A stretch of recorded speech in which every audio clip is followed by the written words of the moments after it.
Hello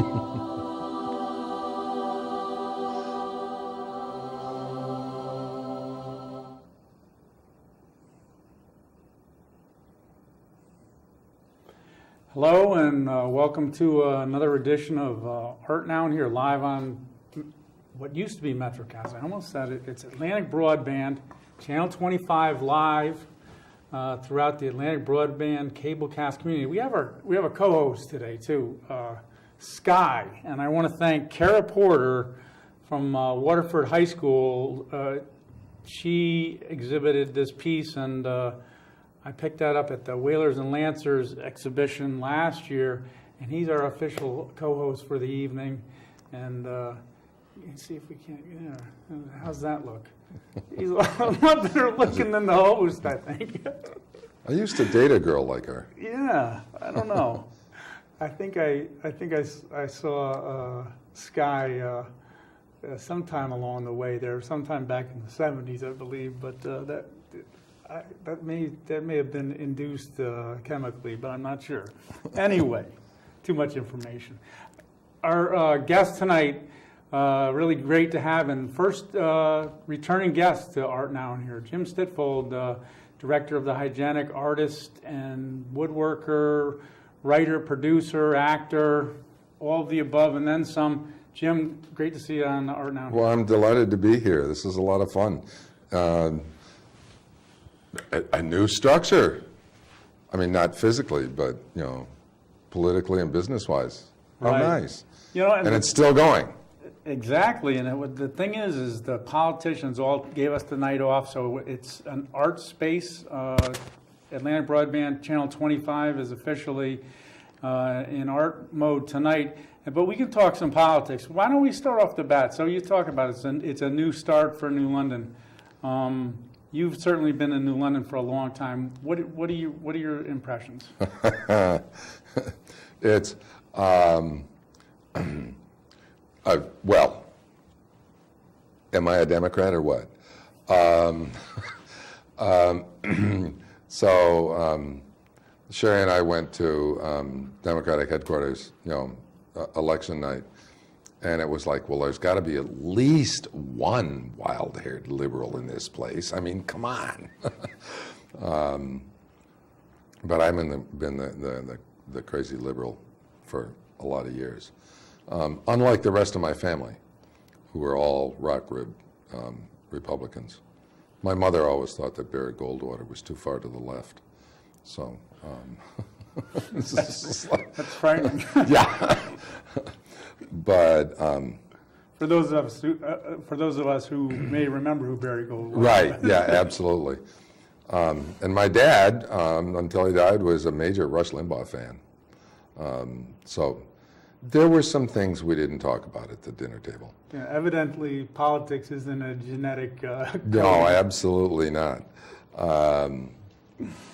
But it's going to be really interesting because.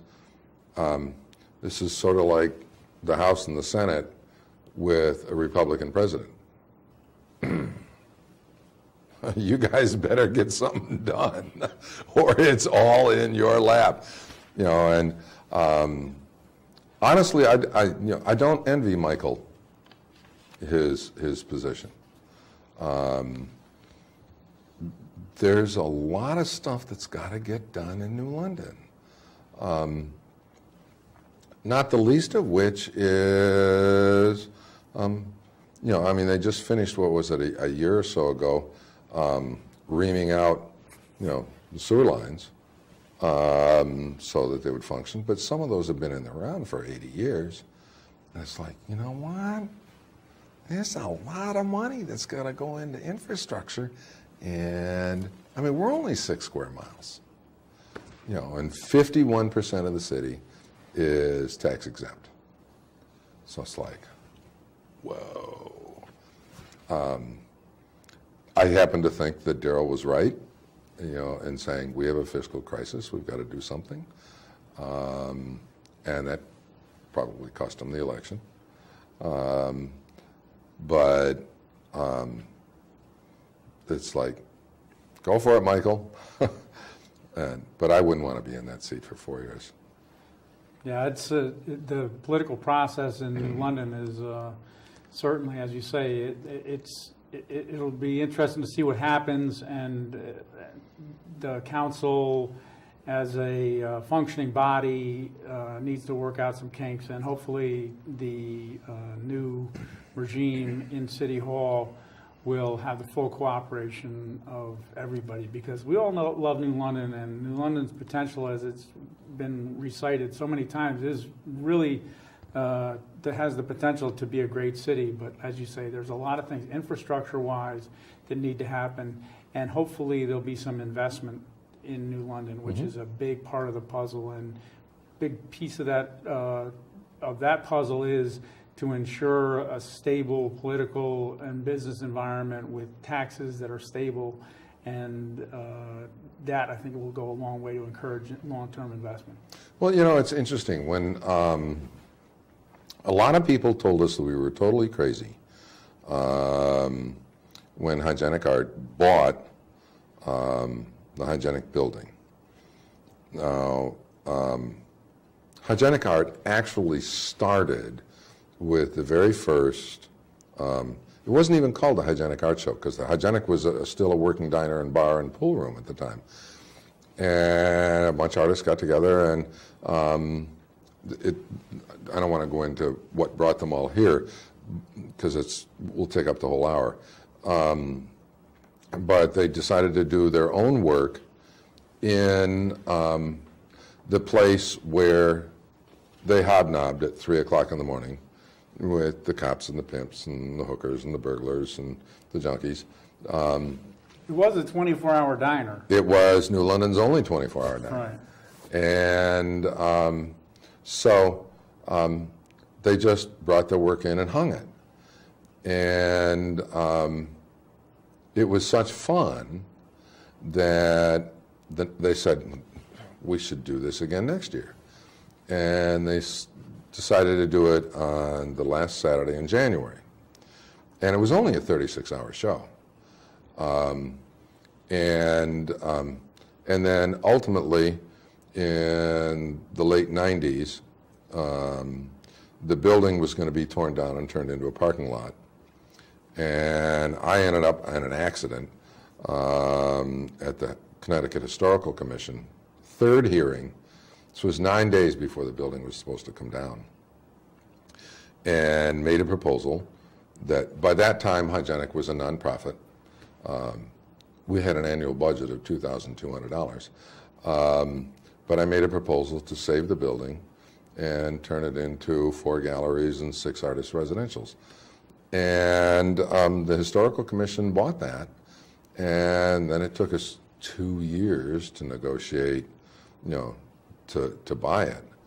And so we went from between the Hygienic building and the little art park, we called it the Garden of Eugenia, behind the building, and then the art park next door.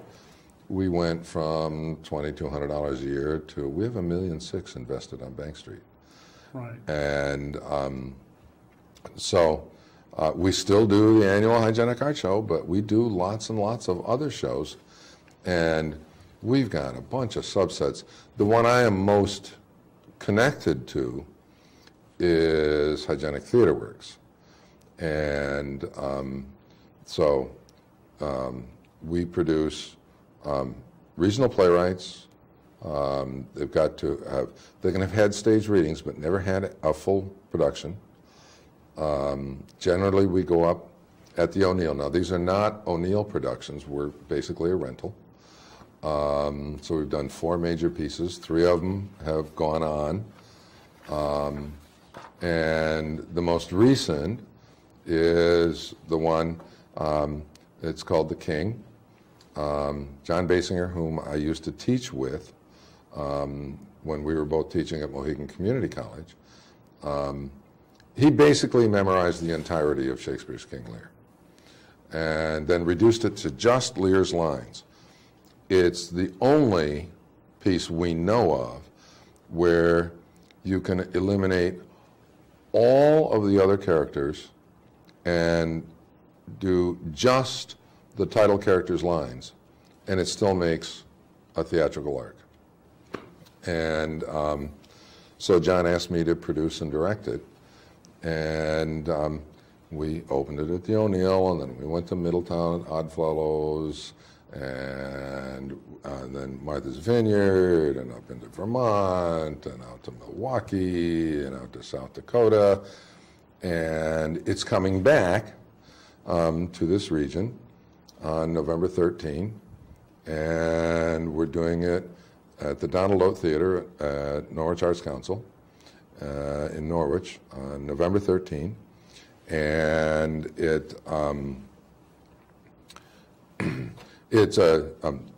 we're basically doing it at no charge to NAC, except for a little bit to pay John. But it's a fundraiser for NAC because they've had some budgetary issues. Right. So we said, well, let's give them a hand and see if we can fill a house. And so we're looking for 125 people to come see it, and that would be a full house. Well, let's set up, you brought a DVD in here, and Reg, we got that queued up.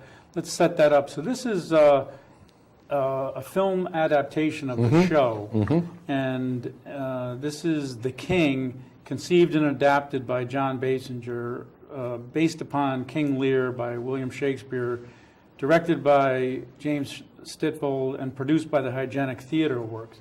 And we have a brief excerpt, if we could roll that, Reg, give the viewers an idea of what to expect.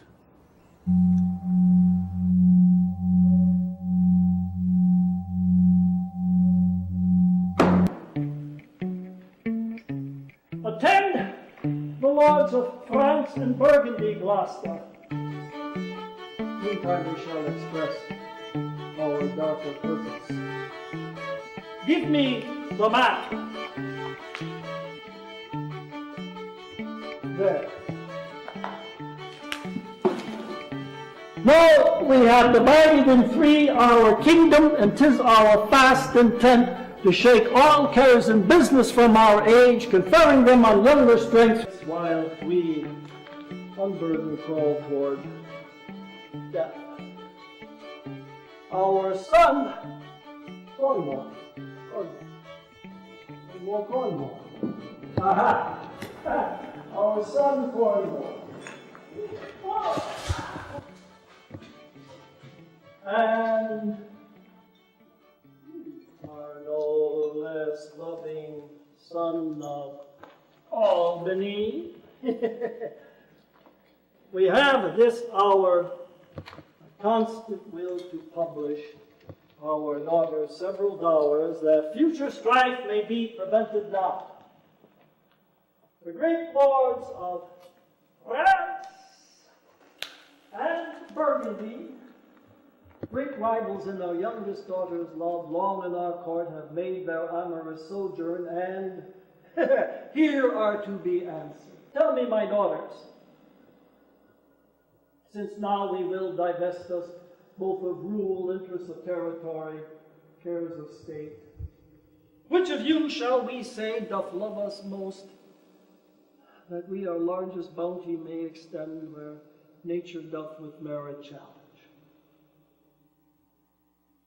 Goneril. Goneril? Goneril. Ah, Goneril. Goneril.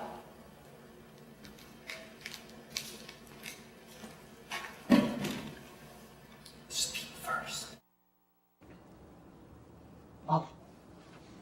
Well, that's an excerpt from The King, conceived and adapted by and starring John Basinger. Absolutely. And again, based upon the William Shakespeare play King Lear, and you directed that. Yeah, it was interesting. John had had an opportunity to play Lear with another company, and they kept putting it off and putting it off and putting it off. And he finally called me and he said, I think I just want to do this solo. Would you be interested in at least come giving me notes? So we met and did a brief sort of read-through, walkthrough. And he said, what do you think? And so I gave him a series of notes, and he said, I'm delighted you did that. You're now my director and producer. Oh, okay. So we've been doing this off and on for probably close to 3 years. But it took us a long time to figure out who this old man was. We didn't want to do it as a period piece, you know, because that's costumes and like, we thought about, well, maybe he's the guy who sweeps the stage after a performance and trips off. And that was just like too kitschy, theatery. And we ended up taking this old man, and you don't know who he is, you're never told, and putting him in a junkyard. And for whatever reason, he just trips off. And he does, the chair is Goneril, a stick is Cornwall, a wine, vase kind of thing is Regan, the coat rack is Cordelia, and Jake Kaiser, who is a local playwright and actor and musician and creator of fabulous harpsichords, came to see it when it was at the O'Neill, and he said, it's the best puppetry show he'd ever seen. And I said, I was the inside of this. I never thought about it. I just was thinking of props. And he said, no, it's a puppetry show. And it's like, oh, okay, I'll take that. Because I had spent years working with the National Puppetry Conference at the O'Neill. And it's just like, I can't believe that never stuck in my head. We're incrementally taking it around the country. I mean, John's 81 years old. And so he can't do, 6-week runs on Broadway. Because it's an exhausting piece. There is an intermission, but it only runs about an hour and 20 minutes. But all the characters are scraps from this junkyard. And the one thing John insisted was that after Cordelia dies, the love of his life is his daughter, he gets up and he trips off again and goes out the door, starting the show all over again. And we've never figured out a solid interpretation of why he starts over again. My sense is, and John and I have talked about this a lot, but my sense is that for whatever backstory was in this old man, he's stuck on doing this until Cordelia lives. Well, of course, that's not what Shakespeare wrote. Cordelia dies. So he has to do it again and again and again and again. And almost every theater person I know who has seen it has said, every theater student in America should see this. And Scott Melke, who's in the Arts Magnet School, we took the show down there, and he said he's one of the major theater people in the arts school down there. He was so intrigued by it that he went off and created with the same script. And they're all Shakespeare's lines, but his own interpretation. So, and the National Theater of the Deaf has picked up on it, and they're going to do, one of their actors is going to do Act 1 at the Folger celebration down in Washington, D.C. next spring. So it's just like rippling its way out. It's kind of fun. Yeah, that's really cool to see something that has its roots in New London and becoming a national theater event. And November 13th, 6:30 reception of Meet the Director, a 7:30 performance at the Donald Oak Theater, Norwich Arts Center, 6064 Broadway, Norwich. And there's a phone, 860-887-2789. And you can connect with the norwicharts.org on the net. and they have a presence on Facebook. So if you want to go online, norwicharts.org on Facebook, and the date is November 13th. So we'll look forward to that. Yeah.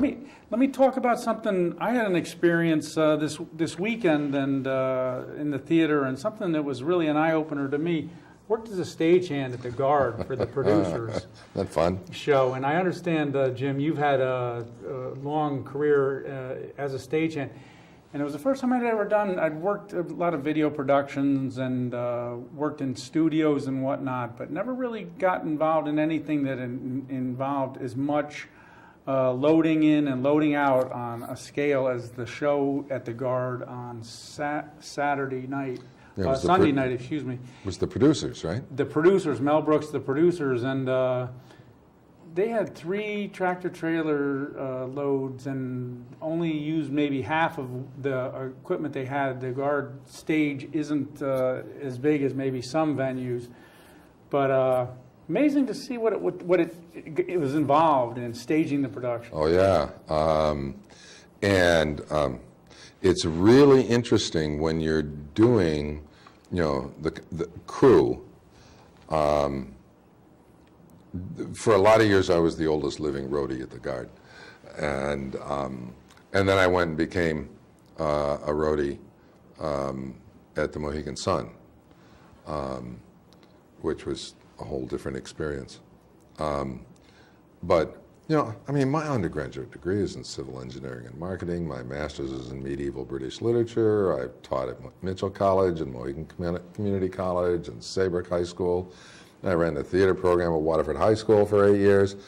And the most fun I have ever had was working as a roadie for rock and roll shows and live theater.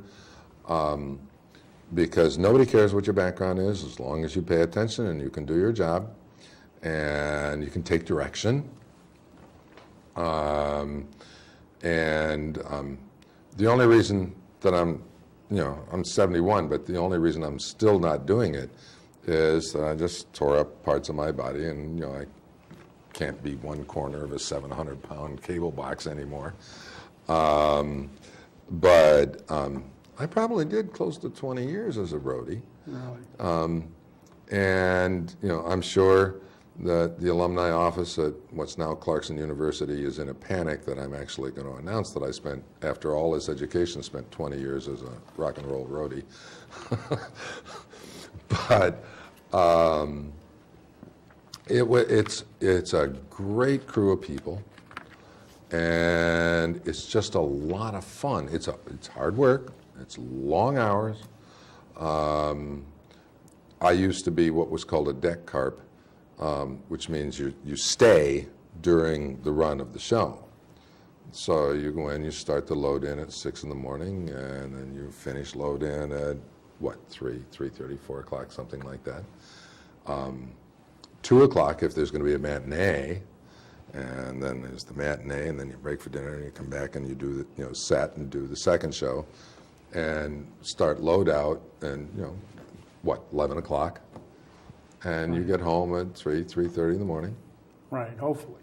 On a good night, and it's not 12 inches of snow outside, and trying to haul everything out of the Garde and load it into the trucks. But there's only 4 or 5 guys who tour, with these national tours, and it'll be like a local call of like 35 guys. And by guys, that's mixed gender. Right. And some of the strongest people and smartest people I've ever worked with have been women. So it's just a great collection of people. I love doing it. Right. So give you some dates of upcoming shows. The producers was this Sunday night. They had about 2/3 of the house, from what I understand, was full.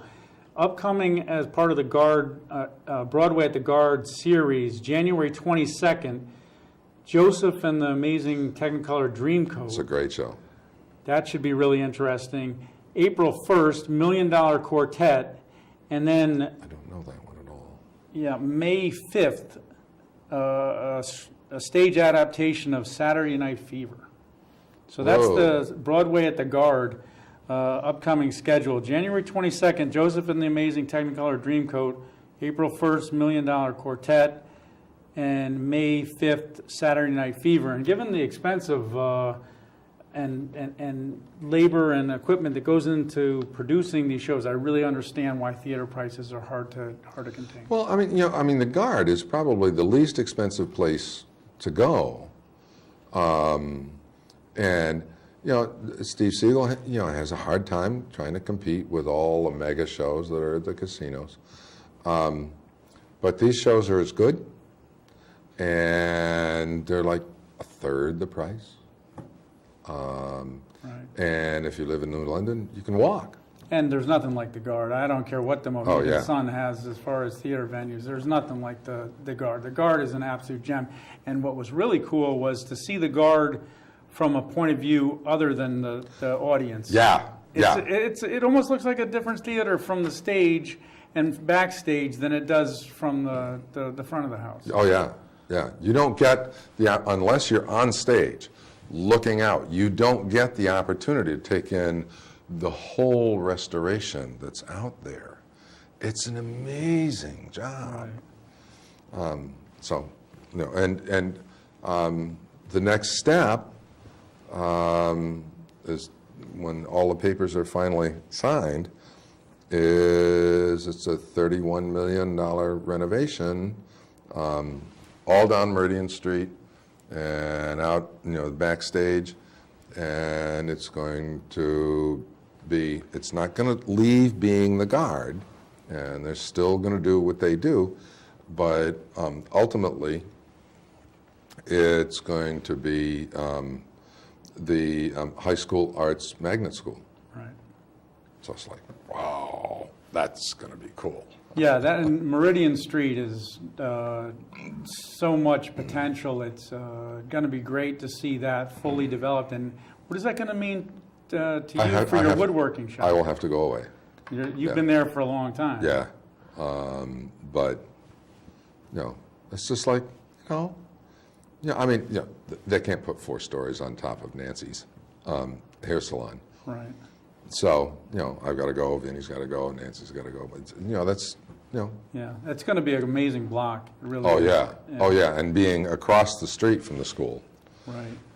It's just like, yeah, it's going to be great. Well, while we're talking about theaters, I was down on Bank Street this afternoon, and I noticed they got the U.S. Properties has their for sale sign on the Capitol Theater once again. It was listed on the market at $200,000 without recounting the whole tale of woe about the Capitol Theater. It was closed in 1974. It's been closed for now 41 years.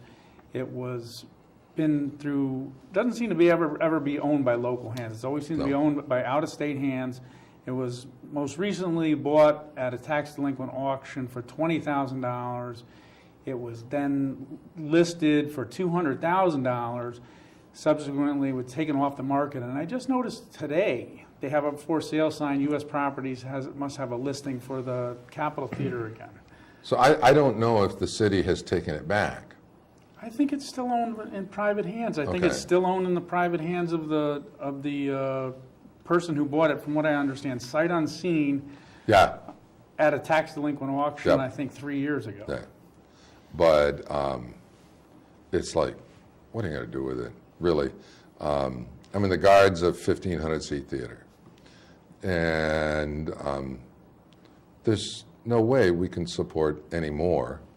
Despite the fact that, you go back 60 years, there were 7 major theaters in New London.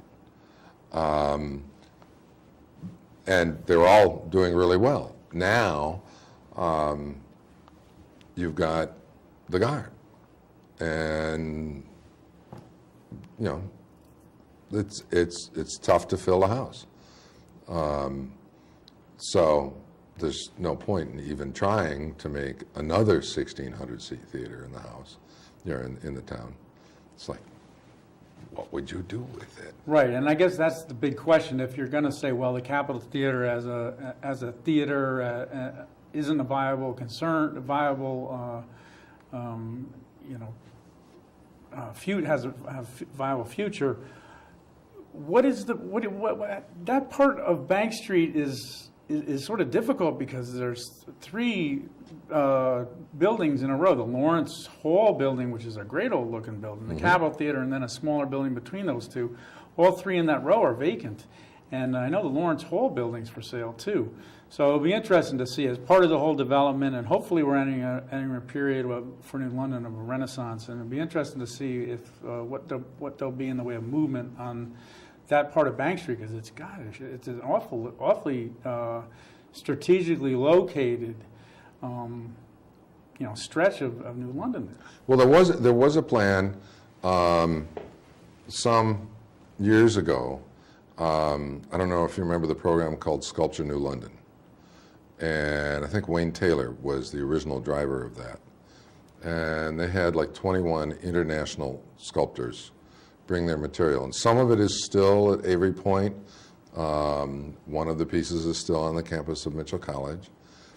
And so Wayne talked to all these people, and they came from Israel and Germany, all over the place. And the idea, and they had some fingers on a significant amount of money to basically gut out the Capitol and take it down to just all street level in terms of how you get into the building, and then put in 2 floors, because it's a 70-foot vaulted ceiling, so you can get 3 20-foot high spaces, massive industrial elevator, and they were going to have 8 major international sculptors who were willing to move their international studios to New London. And it ran into some opposition on the city council, and the whole thing fell apart. But that was probably the best proposal that I have ever heard in terms of the using of space. But it's, you got it all out, now you've got a $2 million box. What are you going to do with it? Right. So. Well, while we're talking about New London, Reg, why don't we stream this video? And I want to, I got to cue this up here. And I want to thank, first off, Dawn Harkness. I corresponded with her. We've played this video before.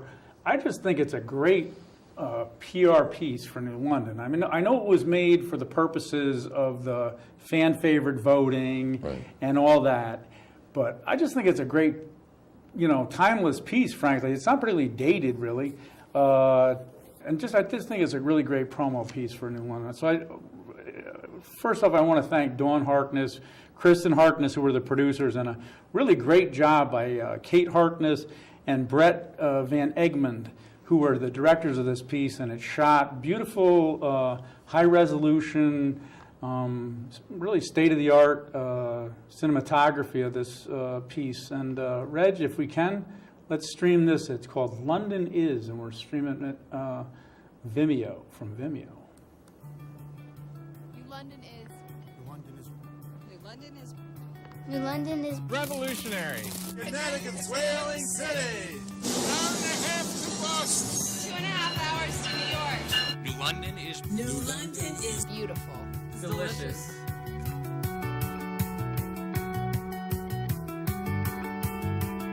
New London is. New London is. New London is. The home of Eugene O'Neill. New London is Fort Crumble. New London is Red Sox territory. New London is Yankees territory. New London is Hygienic Art. New London is New London is. New London is a work in progress. the Hempstead House is Caffeinated. New London is where I work. where I work. New London is my superhero. Nathan Hale Schoolhouse. New London is. New London is. New London is on a roll. New London is my hometown. My home. My home. My home. New London is my home. My home. Our home. New London is my home, and it should be yours. I love it here. New London is a great place to visit.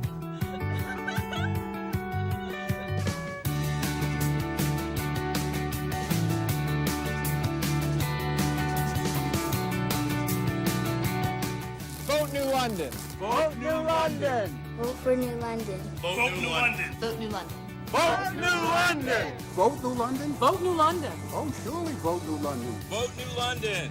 Vote New London. Vote New London. Vote New London. Vote New London.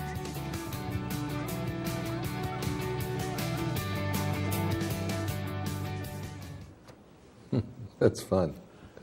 That's a great piece, and again, I want to thank Dawn Harkness and Kristen Harkness, who were the producers, and Kate Harkness and Brett Van Egmond, who were the directors. And really, again, thanks so much, Dawn, for letting us stream that. Who was that guy out on the street on Bank Street in front of the Hygienic there? The guy with all the hair? Yeah, I have no idea. I thought I recognized him, but I wasn't sure. Nah. It's, I think it was Jerry Garcia. I was going to say Colonel Sanders, but Nobody's ever accused me of that. well, we got to have a laugh here once in a while. But anyway, really great. And while we're talking about New London, let's talk about some of the really great things about New London. And top of that list with me, and I hope for a lot of the viewers out there, is the Hygienic. And F-Stops Here show is going on right now. Upcoming Art Equals Gift, and that's going to finish out the exhibition schedule for 2015. And it's been another great year of exhibitions at the Hygienic. Art Equals Gift is a really unusual show for Hygienic. Most shows, you go in, you do the reception, you come back, you look at the art, and you say, well, I'd really like to buy that, and you pay for it. And then the piece stays there until the end of the show. Art Equals Gift is designed so that there will be 25, 30 of us. I'll have my bowls there, but there'll be a lot of other people. The cap on a price is $200. You can't price anything. That's gallery price, not your own. You buy it. It's bagged up for you. You take it right with you. And so each of us takes in 12 pieces. Show 6, one sells, boom, another one goes in its place. So that it's the intent that people will come in and buy Christmas gifts. And so you want to send your mom a bowl or a piece of blown glass or whatever. You come in, you buy it, and off you go with it. And it's a fun show because there's so many different artists who are involved in it that you really have a spectrum of material that you can look at. It's a lot of fun show. Yeah, it's definitely a great show, and the F-Stops Here too, if for gift-giving ideas, is a great show because, frankly, the prices are extraordinarily reasonable in this show. Given anybody who's priced framing knows that those prices for many of these items on the wall really are about at cost when you know how beautifully matted and framed a lot of the pieces in the F-Stops Here show are. So if you want to buy a Christmas present, the F-Stops Here is a good place to start, and certainly Art Equals Gift is a great gift-giving show, and really interesting to see all the different handicrafts and things, and as you said, very reasonably priced. So we're looking forward to that. Let's talk about the Hygienic moving forward. There's a new general manager at the Hygienic. Yes, Sarah McKay. Rich Martin ran both the gallery and the art park for a lot of years, but he also ran Telegraph, which was the record store across the street, across Golden Street. And he said, it's time to retire. So we went on a major search. We had a huge number of applicants. And we selected the top 3, and everybody on the board was like, okay, let's just put the 3 up on a bulletin board. And throw a dart. We'd have been a winner anywhere. So I was on the selection committee, and it took me really seriously wrestling with this for at least 3 days. And we finally selected Sarah, and she came in like a house of fire. She's just having more good times. And it's like, it's like a semester's worth of college in 3 days, the data that she's got to absorb. But she's great. She's a wonderful graphic artist, a great writer, a good manager, and she's just having a great time. I go in, 3-4 times a week, see her. She's always asking me questions. How did you do this? How did you do that? What's coming up? And this morning, we went through the whole process of the Whaler Lancer show, which is coming up. That's our one high school show. And I've been the organizer and manager of that ever since it started. And so it's like, okay, that's all right. That show opens on January 8. It runs for 2 weeks. Who comes in and does the hang? Well, the faculty from the 2 schools. How many pieces are they going to put up? Well, we'll probably have 400 pieces involved. Most of them will be for sale. Some of them will not. It's interesting that art schools have stopped accepting CDs of artwork, because now you can go on the computer and muck with it and say, no, we want to see the real thing. So some of the work won't be for sale because it's seniors who were, touring colleges, and they can't sell them because they've got to take them and, go with their applications. There was just some phenomenal work at the show last year. I did a slideshow. As a matter of fact, you were the guest on the show here, and it was about that time that the Whalers and Lancer show was ongoing. And then after that, the Salon d'Independence and the whole hygienic week, 2 weeks. It's 2 weeks now. of the Mayfly and the fashion show, yep, which was hugely popular. Oh my God, the fashion show is wall to wall. I mean, there's no seats available, and it's just 3 deep standing room all the way around the Crocker House. That's probably the even more than Mayfly, which is usually packed. The fashion show is probably the biggest audience, other than the actual show itself in the galleries. But I've seen times when even in the depths of the winter, we put 4,000 people on Bank Street, just for the opening of the annual Hygienic Art Show. Yeah, it definitely comes at a great time too, because it's sort of in the darkest days of winter, and it's a great excuse to get a whole bunch of people out and together and celebrating the art. And suffice to say, in my opinion, and I know in the opinion of a lot of other people, the arts represent the very best of Southeastern Connecticut, and certainly New London, and the Hygienic is at the fulcrum of all that, and it's really great. Love the Hygienic, love the art park, and everything that's been involved in it. And I'm going to have to definitely put something in the film screening this year, because that was great. The film screening was really good. I highly recommend that as part of the Hygienic Art. Well, and for people who have kids, because the annual Hygienic Art Show is no judge, no jury, no censorship, no fees, 1 piece per artist. We start the load in at 8 o'clock on Saturday morning. We end the load in at 6 o'clock that night. And we're there until, I usually get there around 4:35 in the morning. And so it goes until 1 or 2 o'clock. But because it's no censorship, some years there's material that's not appropriate for little kids, even though lots of parental types bring their little kids. So we created the Young Artist Show. And that is a similar kind of thing for kids. I think it goes up to age 12. And that's usually in right on the corner of State Street and Meridian Street.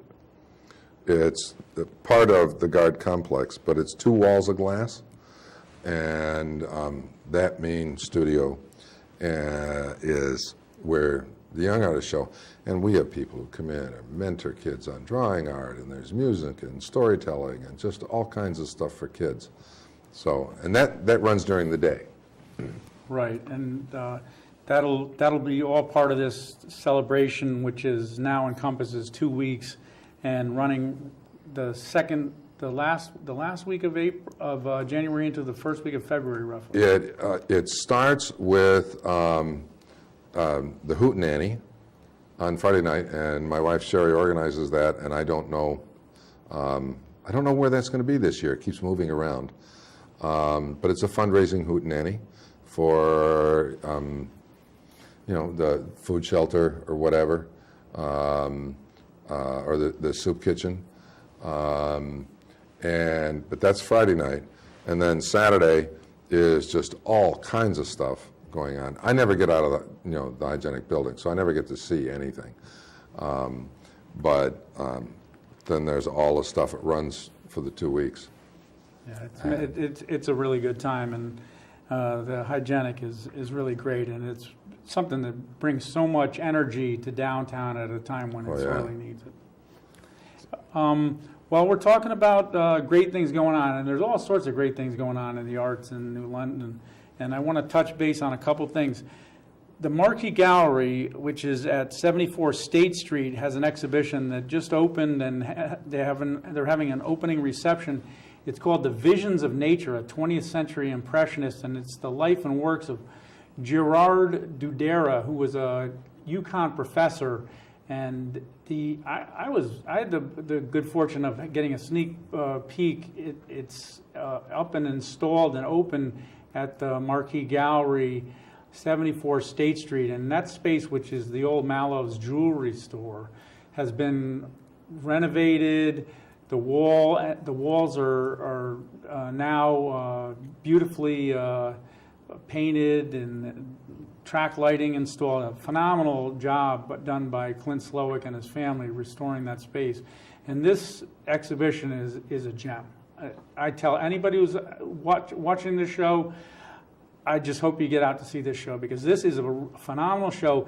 The estate of Gerard Dudera has cooperated with the Marquee Gallery, and in partnership, they've put together this exhibition, and it is phenomenal. This is one of the best exhibitions you're ever going to see, let alone in New London on State Street. I can't tout this enough. So anyway, the reception is Friday night, 6 to 8.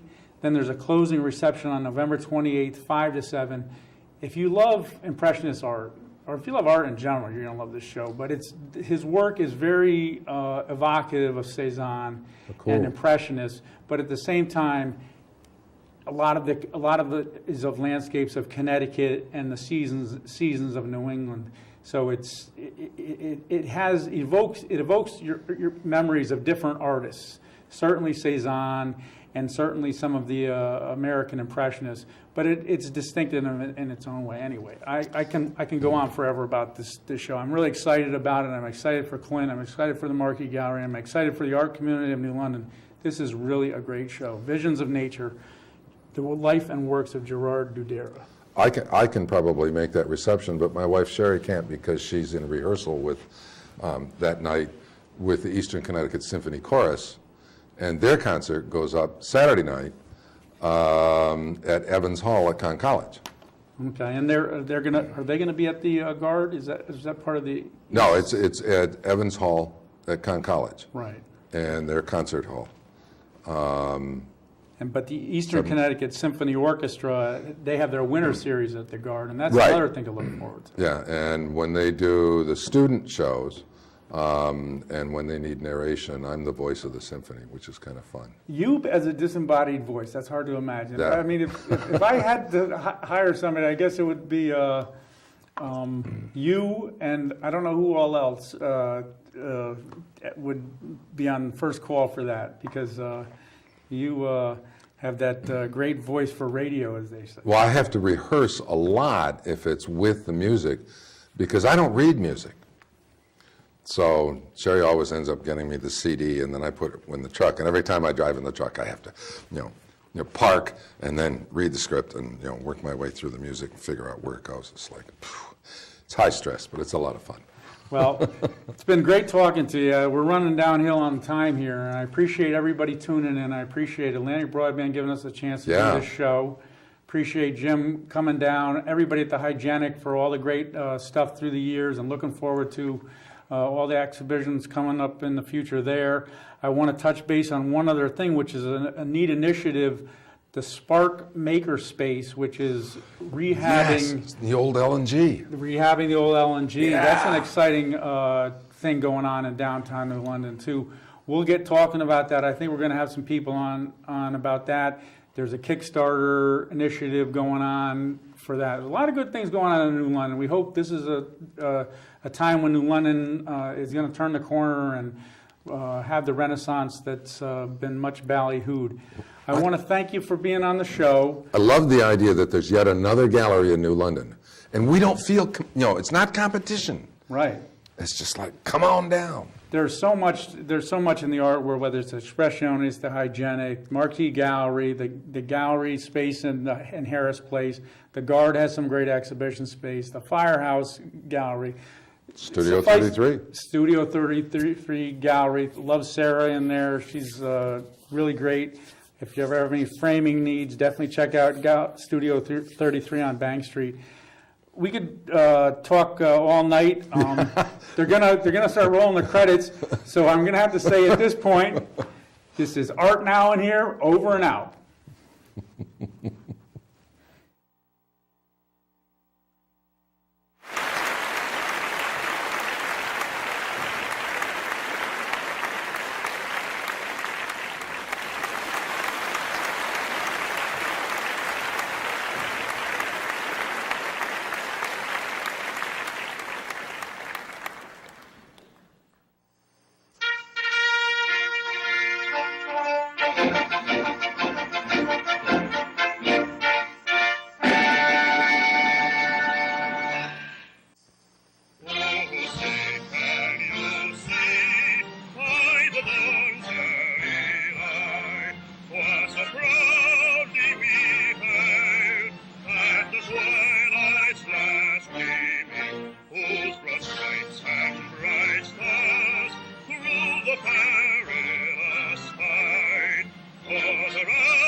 Art Now here, over and out.